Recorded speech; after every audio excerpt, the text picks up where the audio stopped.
So now our next speaker, Josie Venture, is real close. Josie, you heading up here? Okay. She's a community activist, survivor, and former sex worker. And she will discuss the connotations of the word slut as it has been applied to her personal life, from childhood in a hyper-religious, abusive household, to the stripper pole, to the woods, and to now as a mother. Sound good?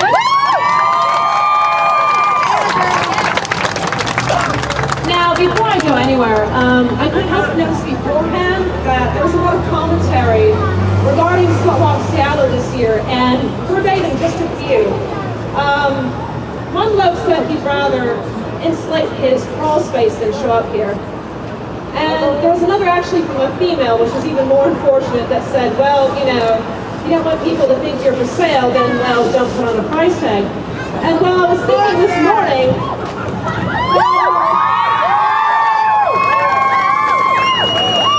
you know, I happen to be rather thorough.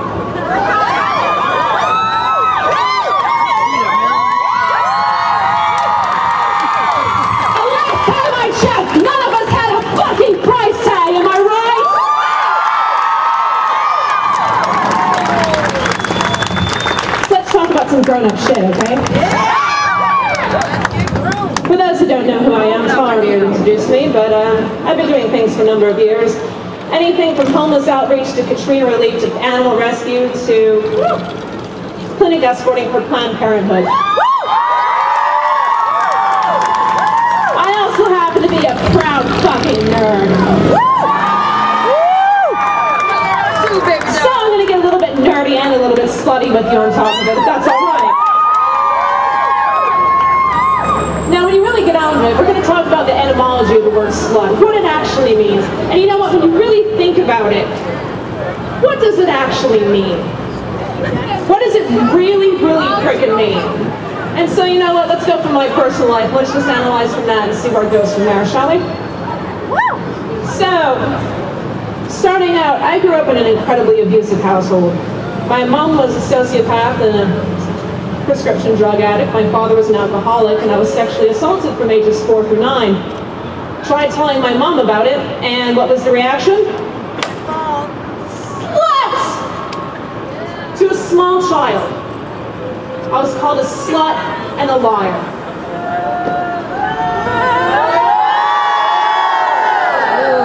And see, here's the thing, and this is, you know, really analyzing and going back, this is exactly what it was. I need my heels to feel super slutty. Yeah, girl!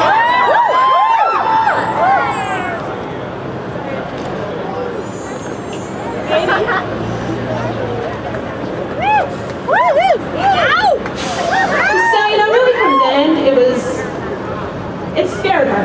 Really is what it was. It scared her. It's a situation that she didn't want to deal with. So I'm just going to keep it as far away as I can and generalize the shit out of it and just call you a slut. And that's what that was. My parents divorced when I was 9. I got sent to a parochial school. Those of you that have been to any sort of Christian school, I don't believe I need to tell you the horrors thereof. Masturbation is a sin. Free or extramarital anything, my God, is a sin. And heaven forbid you do anything other than heterosexual. Basically anything fun is a fucking sin. And if you sin, you're a slut. Quite understandably, I left the church as soon as I was confirmed. Then going through my teenage years, I went through a goth phase, which, well, you know, I'm almost 30 and I still haven't grown out. And you know what that involves? It involves your boots, your stockings, your tits up, you know, whatever. You're black, you're scary, whatever. You're something I don't understand, therefore you are a... Hey! Thank you. Yay, sluts! Yay! But then on top of that, during my teenage years, I was also sexually and physically assaulted. Was shot in my left leg. Boo! Multiple times sexually assaulted because you have low self-esteem. We all know how those predators, how those abusers love to prey on your self-esteem. Because they are just that shitty themselves and they want to find somebody even shittier than them. I like your paint. And that's how they feed.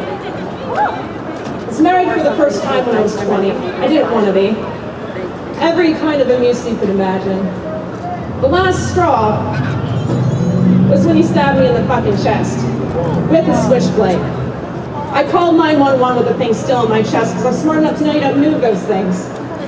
And the cops basically implied to me, well, maybe it's about time you reevaluate your behavior.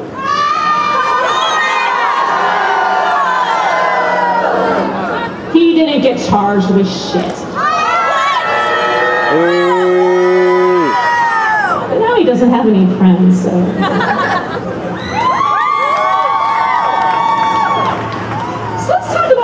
Fun stuff before we get to a little bit more of the sad stuff, shall we?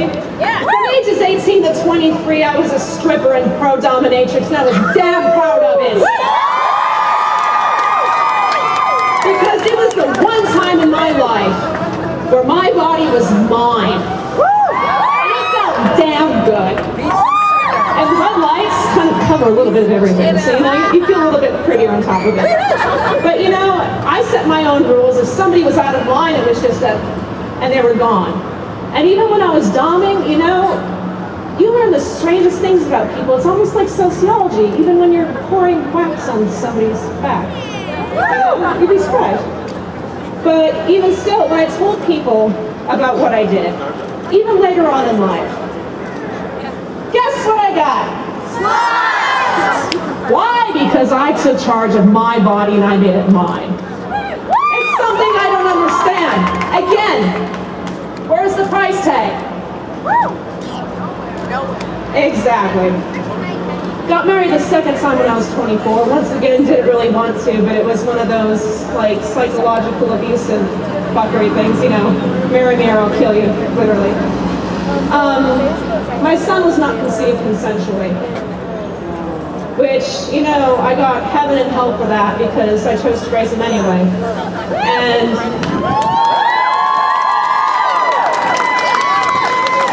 4 years raising him completely on my own. Guess what I've gotten for being a single mother? Yes, because of course I need a man to help me out with that, right? Exactly. But still, that's mine. And with him, the last straw was when he punched me across the room hard enough to dislocate my jaw in front of him. Grabbed him, ran down the hall, called the cops, and his ass got busted for third-degree assault. He won't show his face anywhere. And now he knows the isolation and the pain that I felt, even if just a fragment, he feels it every single day.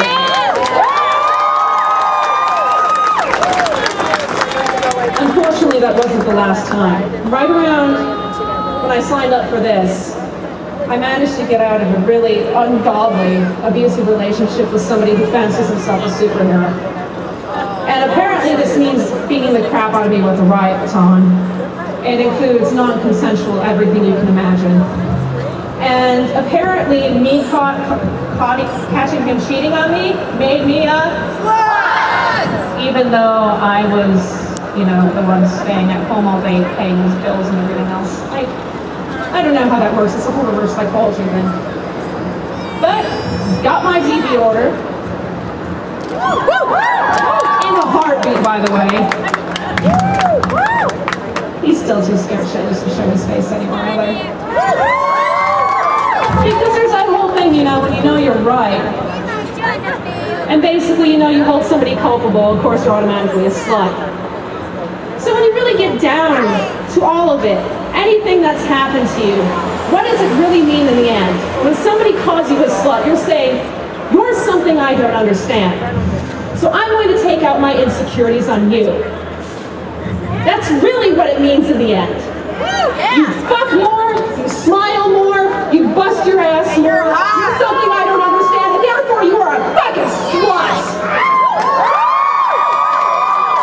And who the hell says that has to be a bad thing? If there's one thing I can leave you with that just saved my freaking life, is don't live as a victim. Live as a survivor, because